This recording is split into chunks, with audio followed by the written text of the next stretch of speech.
Ram Ram Ram Sarvebhyaha. Welcome to class 18 of learning to chant and contemplating on Bhagavata Bhava. Gurureva gatirgurumeva bhaje gurunaiva sahasmi namo gurave na guroh paramam shishurasmi guroho matirasti guro mama pahi guro जन्माद्यस्य यतोऽन्वयादितरतश्चार्थेष्वभिज्ञस्वराट् तेने ब्रह्महृदाय आदिकवये मुह्यन्ति यत्सूरयः तेजो वारिमृदां यथा विनिमयो यत्र त्रिसर्गो मृषा धाम्ना स्वेन सदा निरस्तकुहकं सत्यं परं धीमहि तत्सम्भवः तत्सम्भवः तत्सम्भवः कविरतोऽन्यत् कविरतोऽन्यत् अपश्यमानः अपश्यमानः त्वां बीजम् त्वां बीजम् आत्मनि ततम् आत्मनि ततम् स्वबहिर्विचिन्त्य स्वबहिर्विचिन्त्य नाविन्दत् नाविन्दत् अब्दशतम् अब्दशतम् अप्सु निमज्जमानः अप्सु निमज्जमानः जातेङ्कुरे जातेङ्कुरे कथमुह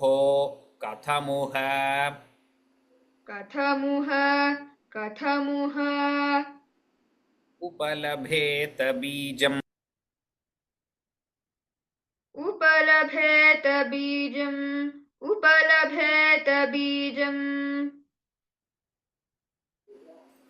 तत्सम्भवः कविरतः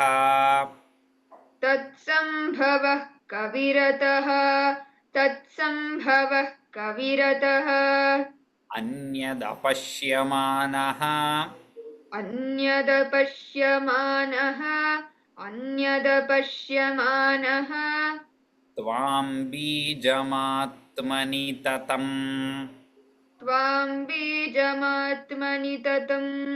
त्वां बीजमात्मनि ततम् स्वबहिर्विचिन्त्य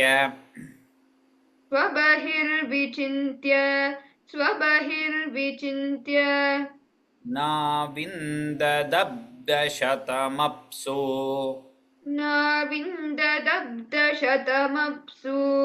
नाविन्ददब्दशतमप्सु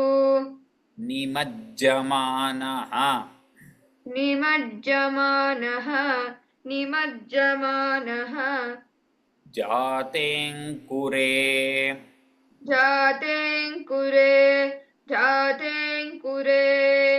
कथमुहोपलभेत बीजम्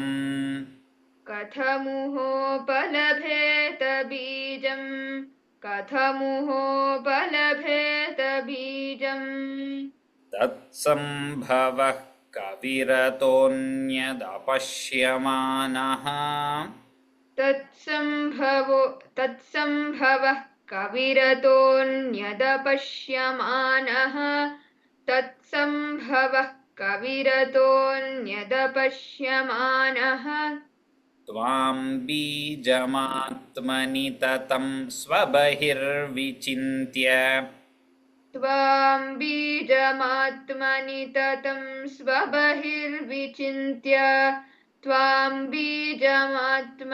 ततं स्वबहिर्विचिन्त्य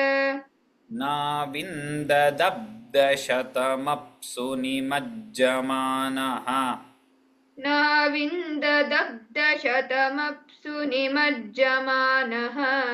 नाविन्ददब्दशतमप्सु निमज्जमानः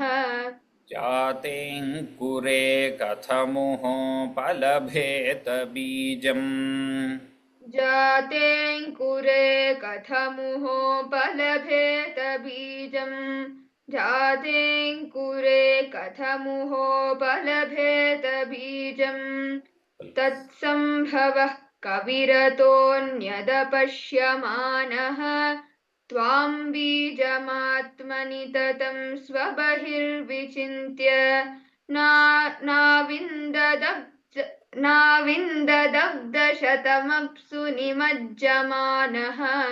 जातेऽङ्कुरे कथमुहोपलभेत बीजम्. Good. Continue the next verse also. सत्त्वात्मयोनिः सत्त्वात्मयोनिः सत्त्वात्मयोनिः अतिविस्मितः अतिविस्मितः अतिविस्मितः आस्थितोऽब्जम् आस्थितोऽब्जम् आस्थितोऽब्जम्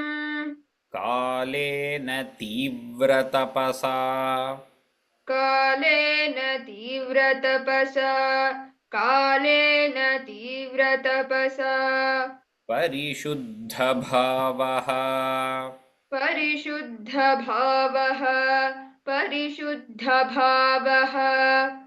त्वामात्मनीश भुवि त्वामात्मनीश भुवि त्वामात्मनीश भुवि गन्धमिवातिसूक्ष्मम् गन्धमिवातिसूक्ष्मम् गन्धमिवातिसूक्ष्मम् भूतेन्द्रियाशयम् भूतेन्द्रिय भूतेन्द्रिय भूतेन्द्रिय आशयमये आशयमये आशयमये विततन्ददर्श विततन्ददर्श विततन्ददर्श सत्त्वात्मयोनिः सत्त्वात्मयोनिः सत्त्वात्मयोनिः अतिविस्मित आस्थितोऽब्जम् अतिविस्मित आस्थितोऽब्जम् अतिविस्मित आस्थितोऽब्जम् कालेन तीव्रतपसा कालेन तीव्रतपसा कालेन तीव्रतपसा परिशुद्धभावः परिशुद्धभावः परिशुद्धभावः त्वामात्मनीश भुवि त्वामात्मनीश भुवि त्वामात्मनीश भुवि गन्धमिवातिसूक्ष्मम् गन्धमिवातिसूक्ष्मम् गन्धमिवातिसूक्ष्मम् भूतेन्द्रियाशयमये भूतेन्द्रियाशयमये भूतेन्द्रियाशयमये विततन्ददर्श विततन्ददर्श विततन्ददर्श सत्त्वात्मयोनिरतिविस्मित आस्थितोऽब्जम् सत्त्वात्मयोनिहित सत्त्वात्मयोनिरतिविस्मित आस्थितोऽब्जम् सत्त्वात्मयोनिरतिविस्मित आस्थितोऽब्जम्. Once more I will tell. सत्त्वात्मयोनिरतिविस्मित आस्थितोऽब्जम् सत्त्वात्मयोनिरतिविस्मित आस्थितोऽब्जम् सत्त्वात्मयोनिरतिविस्मित आस्थितोऽब्जम् कालेन तीव्रतपसा परिशुद्धभावः कालेन तीव्रतपसा परिशुद्धभावः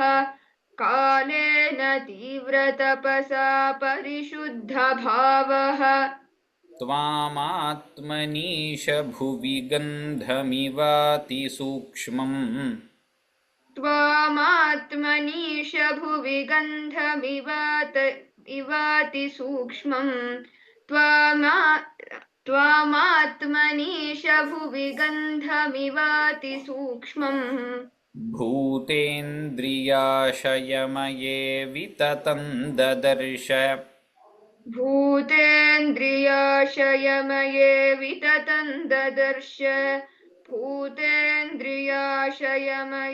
विततं ददर्श सत्त्वात्मयोनिरतिविस्मित आस्थितोऽब्जम् कालेन तीव्रतपसा परिशुद्धभावः त्वामात्मनीश भुवि गन्धमिवाति सूक्ष्मम् भूतेन्द्रियाशयमये विततं ददर्श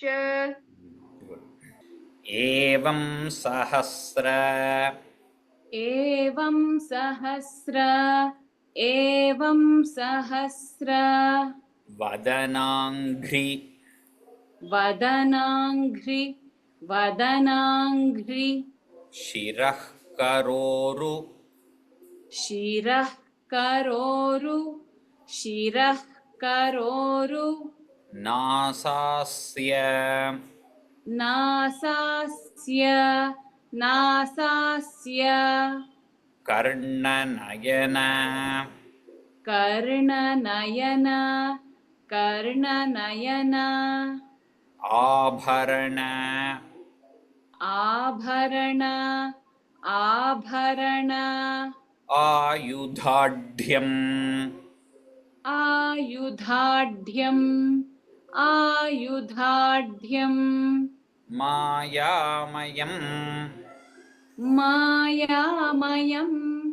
मायामयम् सदुपलक्षित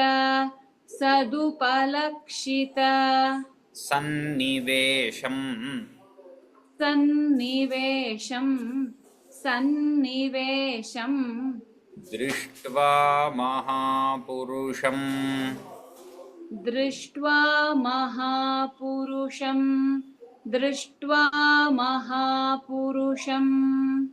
आपमुदम्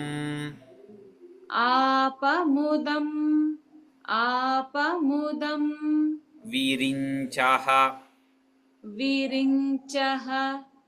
विरिञ्चः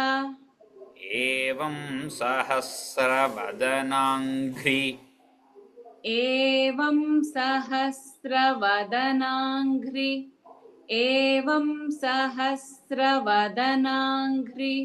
शिरः करोरु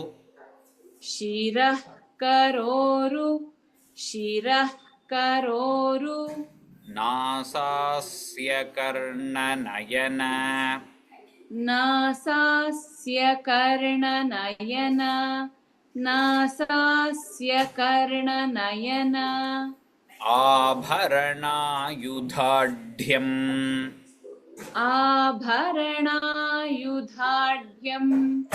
आभरणायुधाढ्यम् मायामयम्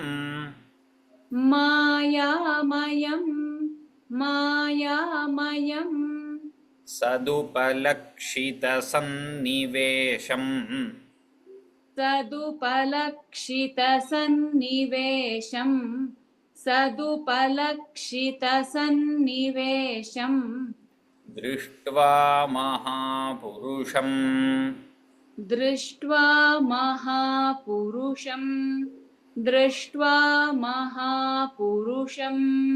आपमुदं विरिञ्चः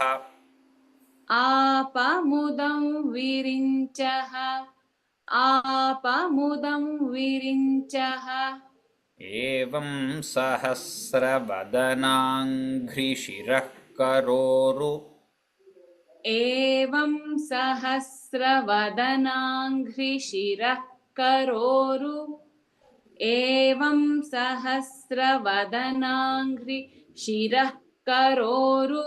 नासास्य कर्णनयनाभरणायुधाढ्यम् नासास्य कर्णनयनाभरणायुधाढ्यम् नासास्य कर्णनयनाभरणायुधाढ्यम् एवं सहस्रवदनाङ्घ्रिशिरः करोरुनासास्य कर्णनयनाभरणायुधाढ्यम् एवं सहस्रवदनाङ्घ्रिशिरः करोरुनासास्य कर्णनयनाभरणायुधाढ्यम् एवं सहस्रवदनाङ्घ्रिशिरः करोरुनासास्य कर्णनयनाभरणायुधाढ्यम् मायामयं सदुपलक्षितसन्निवेशम् मायामयं सदुपलक्षितसन्निवेशम् मायामयं सदुपलक्षितसन्निवेशम् दृष्ट्वा महापुरुषमापमुदं विरिञ्चः दृष्ट्वा महापुरुषमापमुदं विरिञ्चः दृष्ट्वा महापुरुषमापमुदं विरिञ्चः एवं सहस्रवदनाङ्घ्रिशिरः करोरुनासास्य कर्णनयनाभरणायुधाढ्यम् करोरु उकार ह्रस्व अगेन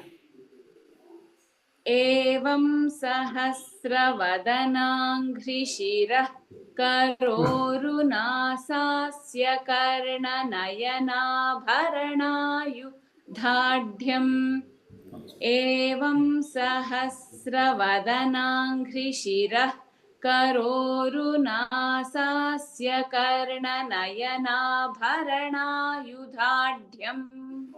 मायामयं सदुपलक्षितसन्निवेशम् मायामयं सदुपलक्षितसन्निवेशम् मायामयं सदुपलक्षितसन्निवेशम् दृष्ट्वा महापुरुषमापमुदं विरिञ्चः दृष्ट्वा महापुरुषमापमुदौ विरिञ्चः दृष्ट्वा महापुरुषमापमुदौ विरिञ्चः एवं सहस्रवदनाङ्घ्रिशिरः करोरुनासास्य कर्णनयनाभरणायुधाढ्यम् मायामयं सदुपलक्षितसन्निवेशम् दृष्ट्वा महापुरुषमापमुदौ विरिञ्चः गुड तस्मै भवान् तस्मै भवान् हयशिरः हयशिरः तनुवञ्च बिभ्रत् तनुवञ्च बिभ्रत् वेदद्रुहौ वेदद्रुहौ अतिबलौ अतिबलौ मधुकैटभाख्यौ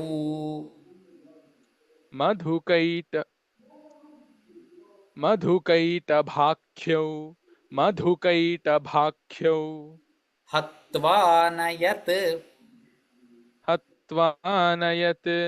हत्वानयत् श्रुतिगणांस्तु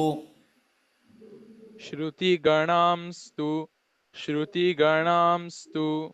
रजस्तमश्च रजस्तमश्च सत्त्वन्तव सत्त्वन्तव प्रियतमां प्रियतमां प्रियतमां तनुमामनन्ति तनुमामनन्ति तनुमामनन्ति तस्मै भवान् हयशिरः तस्मै भवान् हयशिरः तस्मै भवान् हयशिरः तनुवञ्च बिभ्रत् तनुवञ्च बिभ्रत् तनुवञ्च बिभ्रत् वेदद्रुहावतिबलौ वेदद्रुहावतिबलौ वेदद्रुहावतिबलौ मधुकैटभाख्यौ मधुकैटभाख्यौ मधुकैटभाख्यौ हत्वा न यच्छ्रुतिगणान् हत्वा न यच्छ्रुतिगणान् हत्वा न यच्छ्रुतिगणाम् तु रजस्तमश्च तु रजस्तमश्च तु रजस्तमश्च सत्त्वं तव प्रियतमां सत्त्वं तव प्रियतमां सत्त्वं तव प्रियतमां तनुमामनन्ति तनुमामनन्ति तनुमामनन्ति तस्मै भवान् हयशिरस्तनुवञ्च बिभ्रत् तस्मै भवान् हयशिरस्तनुवञ्च बिभ्रत् तस्मै भवान् हयशिरस्तनुवञ्च बिभ्रत् वेदद्रुहावतिबलौ मधुकैटभाख्यौ वेदद्रुहावतिबलौ मधुकैटभाख्यौ वेदद्रुहावतिबलौ मधुकैटभाख्यौ हत्वा न यच्छ्रुतिगणांस्तु रजस्तमश्च हत्वा न यच्छ्रुतिगणांस्तु रजस्तमश्च हत्वा न यच्छ्रुतिगणांस्तु रजस्तमश्च सत्त्वं तव प्रियतमां तनुमामनन्ति सत्त्वं तव प्रियतमां तनुमामनन्ति सत्त्वं तव प्रियतमां तनुमामनन्ति तस्मै भवान् हयशिरस्तनुवञ्च बिभ्रत् तस्मै भवान् हयशिरस्तनुवञ्च बिभ्रत् वेदद्रुहावतिबलौ मधुकैटभाख्यौ हत्वा न यच्छ्रुतिगणांस्तु रजस्तमश्च सत्त्वं तव प्रियतमां तनुमामनन्ति These 4 verses are enough for today. I will repeat the 4 verses, then we will go on to contemplation. तत्सम्भवः कविरतोऽन्यदपश्यमानः त्वां बीजमात्मनि ततं स्वबहिर्विचिन्त्य नाविन्ददब्धशतमप्सु निमज्जमानः जातेऽङ्कुरे कथमुहोपलभेत बीजम् सत्त्वात्मयोनिरतिविस्मित आस्थितोऽब्जं कालेन तीव्रतपसा परिशुद्धभावः त्वामात्मनीश भुवि गन्धमिवातिसूक्ष्मं भूतेन्द्रियाशयमये विततं ददर्श एवं सहस्रवदनाङ्घ्रिशिरः करोरुनासास्य कर्णनयनाभरणायुधाढ्यं मायामयं सदुपलक्षितसन्निवेशं दृष्ट्वा महापुरुषमापमुदं विरिञ्चः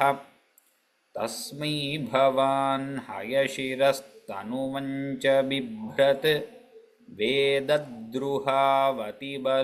मधुकैटभाख्यौ